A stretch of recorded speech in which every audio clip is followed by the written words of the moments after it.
안녕하세요. 잇 바이블입니다. 오늘 우리 함께 나눌 주님의 말씀 누가복음 22장 63절에서 71절까지의 말씀입니다.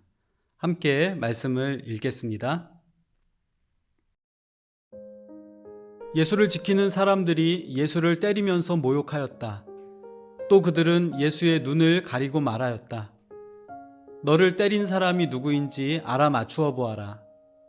그들은 그 밖에도 온갖 말로 모욕하면서 예수에게 욕설을 퍼부었다. 날이 밝으니 백성의 장로회, 곧 대제사장들과 율법학자들이 모여서 예수를 그들의 공의회로 끌고 가서 이렇게 말하였다. 그대가 그리스도이면 그렇다고 우리에게 말해 주시오. 예수께서 그들에게 말씀하셨다. 내가 그렇다고 여러분에게 말하더라도 여러분은 믿지 않을 것이요. 내가 물어보아도 여러분은 대답하지 않을 것이요. 그러나 이제부터 인자는 전능하신 하나님의 오른쪽에 앉게 될 것이요. 그러자 모두가 말하였다. 그러면 그대가 하나님의 아들이요? 예수께서 그들에게 말씀하셨다. 내가 그라고 여러분이 말하고 있어. 그러자 그들은 말하였다. 이제 우리에게 무슨 증언이 더 필요하겠소?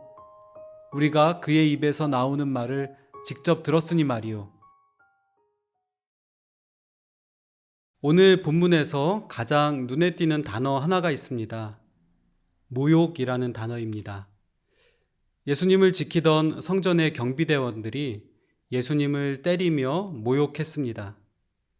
주님의 눈을 가리고 때리고서는 누가 때렸는지 알아맞혀 보라고 강요하고 욕설과 조롱을 퍼붓고 있습니다. 마태복음의 병행 구절은 그들이 주님의 얼굴에 침을 뱉고 주먹으로 치고 손바닥으로 때리며 사형에 처해야 한다고까지 주장한 것으로 묘사합니다. 이와 같은 학대는 밤이 새도록 계속되었습니다. 장로와 대제사장, 율법학자들이 주님을 산헤드린 공의회에 제소했고 본격적으로 신문이 시작됩니다. 이스라엘의 정치와 종교를 대표하는 그들이 주님께 물은 질문은 두 가지였습니다. 그대가 그리스도인가? 그리고 그대가 하나님의 아들인가?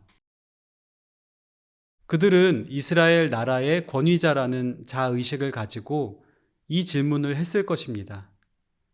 그들의 시선에 예수님은 과대망상에 사로잡힌 정신나간 젊은이로 보였을 것입니다. 모든 상황이 주님에게 불리하게 진행되었는데 결국 그들은 더 이상 신문할 필요도 없이 주님을 유죄로 판결하고 있습니다. 주님은 이런 모욕과 불의한 판결을 피하지 않으셨습니다. 자신을 변호하는 말도 반박하는 말도 일부러 하지 않으시는 것 같습니다.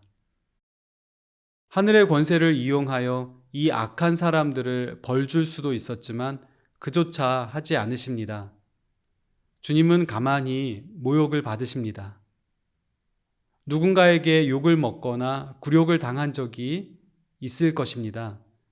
억울한 일, 분한 일을 겪은 적도 있을 것입니다. 나 때문에, 내 잘못 때문에 그런 일을 겪어도 그것을 견디거나 극복하기가 쉽지 않습니다. 그런데 내 잘못 없이 나 아닌 누군가 때문에 이런 일이 나에게 다가온다면 감당하기 힘들 것입니다. 그런데 주님은 그 자리에서 피하지 않으십니다. 거기 머물러 이 모든 모욕을 감내하고 계십니다. 내가 서 있어야 할 그 자리에서 이 고통을 온전히 받아내고 계시는 주님의 모습을 마음속에 담아봅시다. 그분의 마음이 어땠을지 생각해 보십시오. 제자들은 뒤늦게나마 주님의 진심과 그분의 참 모습을 발견했을 것입니다. 그리고 누구라 할 것 없이 주님의 뒤따르기를 피하지 않았습니다. 살기 등등한 세상의 왕들 앞에서 오직 예수 그리스도만이 온 세계의 왕이며 유일한 구원자라고 목숨을 걸고 고백했습니다. 불의한 길, 사망의 길을 걷는 이들에게는 예수 그리스도만이 길이요, 진리요, 생명이라고 증거했습니다.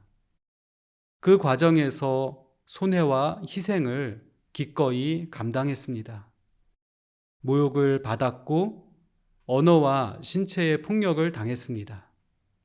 재산을 빼앗기거나 생명을 내어주는 일들도 피하지 않았습니다. 세상은 이런 삶의 끝이 결국 아무것도 남지 않는 빈털털이나 소위 루저의 모습일 거라고 말합니다. 그리고 그렇게 되지 않기 위해서 적당히 자신을 지키고 자기 몫을 챙겨 놓아야 한다고 말합니다. 그러나 주님과 그분을 진지하게 따르는 제자들은 회피하지 않고 이 길을 걸었습니다. 오늘 나는 주님을 따라 십자가의 길을 걷고 있습니까? 공의회의 재판에서 우리가 주목해야 할 중요한 구절이 하나 있습니다.